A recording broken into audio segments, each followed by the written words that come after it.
Hey everybody, Dr. Doug Lucas here, retired orthopedic surgeon now focusing my career on longevity and bone health. If you have osteoporosis or osteopenia and you've been searching for the right diet or the perfect diet to support your bones, stay tuned because I'm going to talk about the research that I have read and impart to my patients and help you to sort through a lot of the noise around nutrition and what really is good for your bones.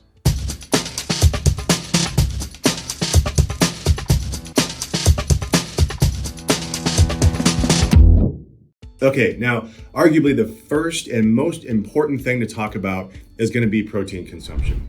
So the diet that's going to best support your bones is going to be a protein-forward diet. Now, some people might argue that that is a high-protein diet. I think that's the wrong term. It is an adequate protein diet. The reason why we want to focus on protein is that if you think about your bone health, your bones by volume are 50% protein. By mass, they're 30% protein. So if you're not consuming enough protein, it's pretty clear that you're not going to have good bone strength. Certainly not going to be building good bone strength. Scientifically, if you look at what happens when you consume an adequate protein diet, is that you see an elevation of what's called IGF-1 or insulin-like growth factor 1. Some people might have heard of that in the longevity space, but when it comes to bones, IGF-1 is really important because it not only supports bone growth and it supports the production of the hormone calcitriol, which helps to grow bones, but it also supports calcium and phosphate absorption and reabsorption from the stomach and the kidneys, respectively. So it is super important that you have adequate levels of IGF-1, and this is something that's measurable. So how much protein should you be consuming? I recommend 30 grams of protein per meal and up to 1 gram or more per pound of body weight per day.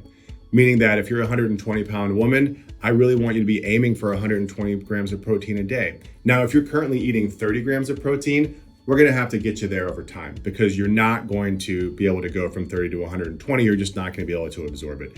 But that ultimately is the goal.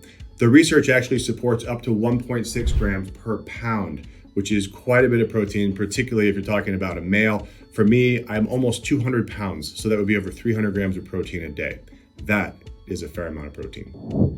When we talk about protein, the question obviously comes up, well, what source of protein are you talking about? Are you talking about eating animal products? Are you talking about eating plant protein?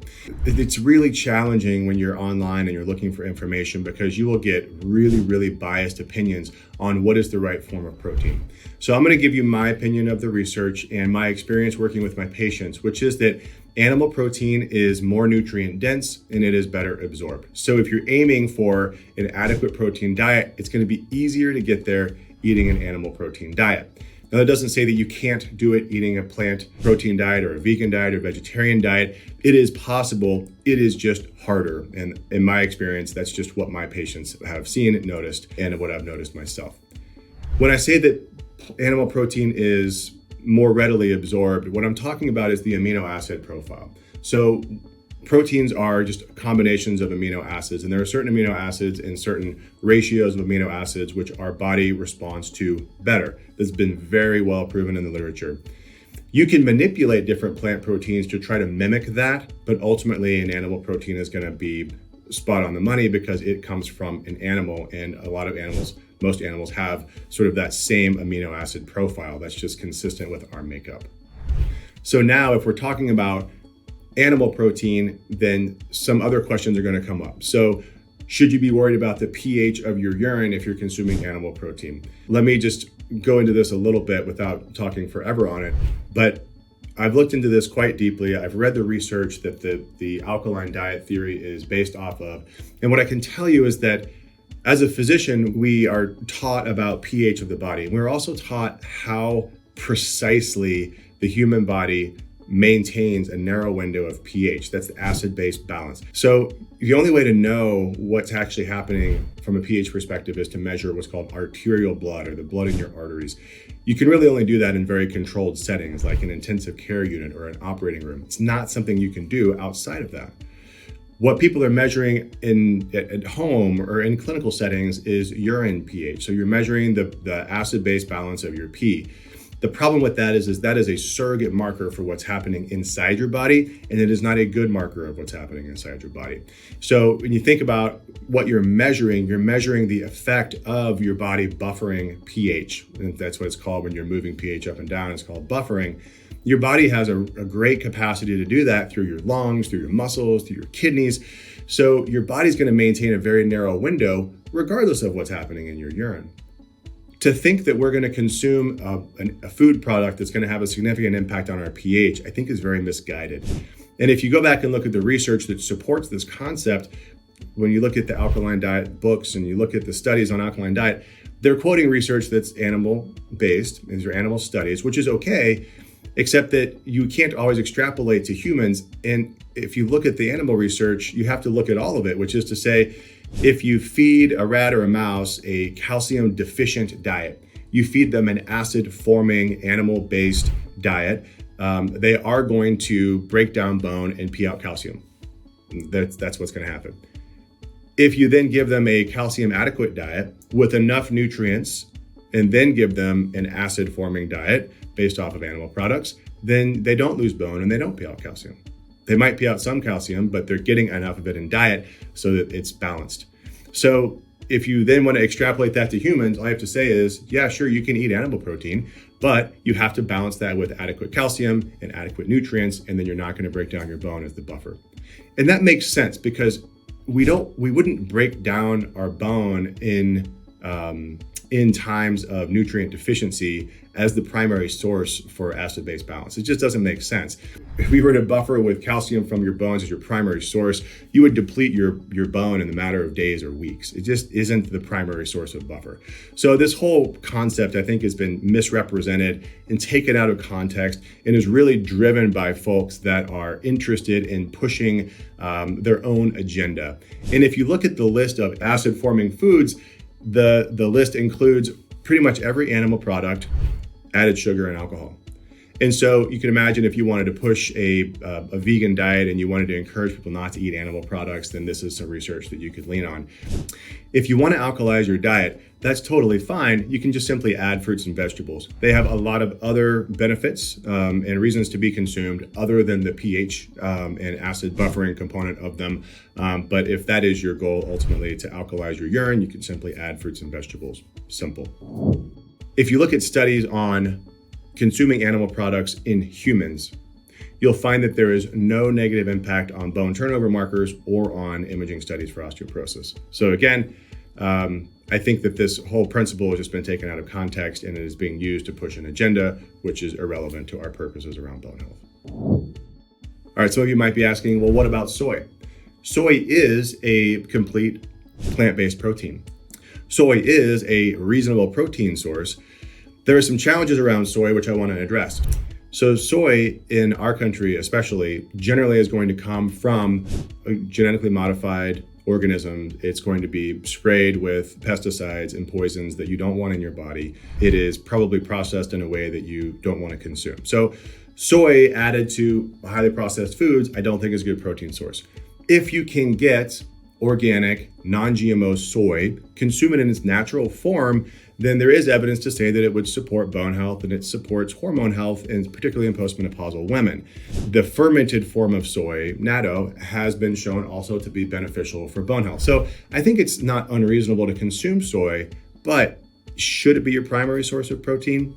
I don't think so. All right, so in conclusion with protein, I think that we should be consuming between 0.8 and 1.6 grams per pound of ideal body weight if you're focusing on your bone health. I think the animal protein is going to be the easiest, most nutritious source of protein, and that really should be the foundation of the protein components of your diet. All right, now the next area I want to talk about is dairy. So dairy is a relatively challenging topic because there are a lot of people that are intolerant to dairy. Some people know it, some people don't. Sometimes it requires testing to know if you're going to be intolerant to dairy. But let's take a step back and let's talk about the whole background around dairy and how it is really a little inconsistent with what we should be eating as adults in the first place. And that's not saying it's not a good tool, but if you think about dairy, we are the only species that consumes dairy as an adult. Dairy is made by moms for babies to help babies grow quickly. It is the only food in nature that has high amounts of protein, fat, and carbohydrate all in one product. You don't see that in our diet anywhere else except for something that's been highly processed. And so it is designed really to make things grow quickly. Now, if you're focusing on bone health, you actually want that, right? You want support for your muscle mass. You want support for your bones. The question is it right for you? Now, the literature supports utilizing dairy, especially dairy that's fortified with vitamin D and calcium. There is some literature that would say that it will support improving bone mass up to almost 2% over the course of 2 years as an independent intervention. So it does have a relatively significant impact. Just 1 glass of milk per day can also have that same impact, and another study showed up to 5% reduction in the risk of fracture. So, 5% reduction in the risk of fracture is significant, and a glass of milk per day can do that. Now, here's the challenge: is that, again, not everybody can tolerate milk, and as we age, our ability to process lactose, which is one of the proteins in milk, goes down. So here is a hack for those that are lactose deficient, is a product like this. So this is a product that has lactase built into it. So it's called lactose free because the lactose has been broken down. It has really high protein. It has great dietary fat, and it has some carbohydrate in it. It is going to give you the benefits of dairy, but you are not going to have the effects of lactose. So if you're lactose intolerant, you could do something like a full fat Greek yogurt. You would also generally do okay with, but not everybody, with harder cheeses. Harder cheeses are going to be more tolerable for some people, again, but not all, depending on your sensitivity. Other products that you may want to consider trying, you could potentially try using more like whole fat products like heavy cream. Again, it's going to have less protein, more fat, but that's a product that you could potentially do. Local milk, so this is a local milk, and you can see where it says on top that it is an A2 milk. A2 is a specific dairy that comes from certain breeds of cows, and it is more tolerable by some than by others, and it has to do with the protein casein. So if you're casein intolerant, you may tolerate A2 versus A1. Cow's milk, you may also want to consider goat or sheep products because they could potentially be more tolerable as well. Ultimately, dairy is beneficial for bones if you can tolerate the proteins in it. If you can process it, then I think it's a reasonable adjunct to the perfect diet for bone health. Hey guys, sorry to interrupt, but if you are enjoying this content, please like, subscribe, and sign up for notifications so you can get notifications when we post new content to this channel. More importantly, if you know anybody that would benefit from this content, please share this with them. The more people that we share this with, the more people we will be able to educate, and the more people that will be drawn to the channel. Lastly, if you want to learn more about osteoporosis and osteopenia and bone health, look for the link in the description below, and we are offering a free masterclass where we will go through in depth a lot of these topics and answer questions in a live Q&A format with myself and potentially members of the team, depending on when we do it. So sign up for the masterclass, and we hope to see you there. All right, now the rest of the perfect diet for bone health is really going to be driven by what kind of carbohydrates are you consuming. Are we adding other things like grains and beans and nuts? This is a topic that could go on and on and on. Let me just sort of wrap it up and say that I think it's easy to look at this through the context of what kind of dietary pattern should we recommend in general. And I think if you were to look at all the different diets that are out there, of which there are many, the diet that is the least inflammatory, the diet that has the most variety, and the diet that most people can tolerate is the Mediterranean diet. Now, it's a little bit loosely defined, so let me just give you my version of a Mediterranean diet. So it is as I've already stated, a protein-forward diet that includes animal products. From there, I think the next step is to look at the non-starchy vegetable content and adding non-starchy vegetables to really increase your micronutrient composition, to increase your fiber, both soluble and non-soluble fiber. There's benefits to all of those. That should really be the next component of your plate. And then the third component of your plate is going to be starchy vegetables. So these are going to be higher in carbohydrate, and depending on your carbohydrate tolerance and your metabolic health, this can be really helpful to help round out your plate, to support activity and potentially training activities, and getting your carbohydrates through those two sources, I think, is really the ideal way to consume a diet. You can add fruit for your kind of your sweet tooth, use it as your dessert. It is Mother Nature's dessert, so you can use fruit, I think, relatively liberally, but again, depending on your carbohydrate tolerance level. That, for me, is all I eat in a day. It's all I recommend for most of my patients. Now, my team has some other views. There are reasons to eat grains. There are reasons to eat beans. There are reasons to eat nuts. Some of those are cultural. Some of those are preferences. I think that those things can be included in a diet, but it's hard to know whether or not you're tolerating them. Ultimately, from my perspective, my question is why? Because we don't need them. There's nothing intrinsically good about them that you can't get from something else. So I think we have to be careful with them. We could certainly test whether or not you're intolerant to those things. You can try to do elimination diets and see as well. But for me, those are sort of the additives. And then the primary thing is going to be your starchy, your non-starchy vegetables, fruit, and a meat protein forward diet. Now, you might think that that sounds a little bit extreme, but here's the thing. If you look at the research, there is actually research to support that a Mediterranean diet supports osteoporosis, that a Mediterranean diet supports higher levels of vitamin D. There's also some evidence to say that a similar Korean diet, which is sort of almost like an anti-inflammatory, Eastern version of a Mediterranean diet, that actually supports bone mineral density and a lower risk of fracture. So there is evidence to support this idea. There's plenty of evidence to support the idea too that grains, particularly gluten-containing grains, corn, beans, and nuts can all be either inflammatory or contain anti-nutrients. Again, they can be consumed, you just have to be careful. Now, I want to take a moment too to talk about a couple of errors that I see where people that are starting with us that have read a lot and are trying to do the right thing for their bodies. I talked earlier about the alkaline diet theory. So if you're following an alkaline diet, we really need to just make some tweaks. You're eating a lot of good foods. We just need to make sure you're getting adequate protein from the right sources. If you're talking about a vegan and vegetarian diet, this is actually really similar to an alkaline diet for a lot of people. Now, it doesn't have to be, but this is generally how I see it. Vegan and vegetarian diets have been studied and compared to a standard American diet, which is a terrible diet, but compared to a standard American omnivore diet, vegan and vegetarians do have lower bone mineral density. Now, that study did not show an increased risk of fracture, but the time period was relatively short. So I think we have to be really careful because we're comparing, again, a vegan and vegetarian diet to a terrible diet. So while there might be some health benefits from that group from a terrible diet, bone health doesn't seem to be one of them. So we need to be careful there. And again, make sure you're getting the nutrients that you need. Lastly, if you are eating kind of a standard American Western diet that's high in dietary fat and carbohydrate and maybe moderate protein, this diet has been studied and it is clearly associated with worse bone mineral density than a good diet. It is clearly inflammatory. It is clearly going to do lots of terrible things to your body that are not going to support your bone health. So if you're eating I eat whatever is around me, just know that the things that are around you are designed really to make you unhealthy. It's just something that we have to do in our culture is to really focus on getting good quality food from good sources. This is really just part of every day now because the culture is so designed around providing us with foods that are high in calories, low in nutrients, and really unhealthy for our body.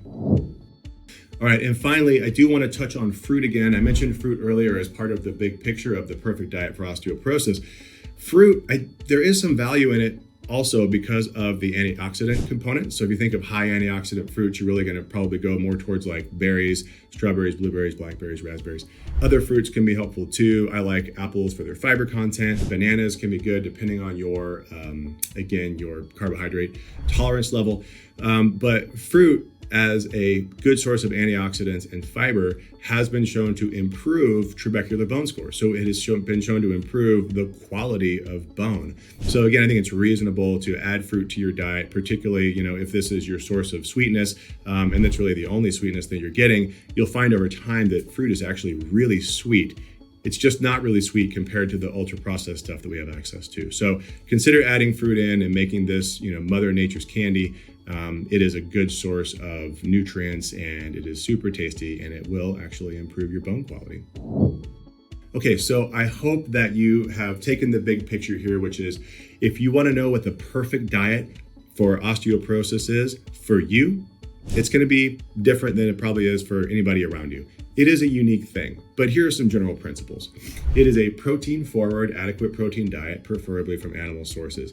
It's going to contain a fair number of non-starchy vegetables to really fill in the micronutrients and to provide the fiber that you need in your diet. It's going to likely contain some non-starchy vegetables depending on your carbohydrate tolerance, and the same thing goes with fruit. Now, from there, I would recommend that you eliminate wheat, that you eliminate corn, and that you add other grains in carefully, that you use beans carefully, learn how to prepare them in a way that can reduce the lectin load of the beans. And then also consider nuts as something that you consume on an irregular basis.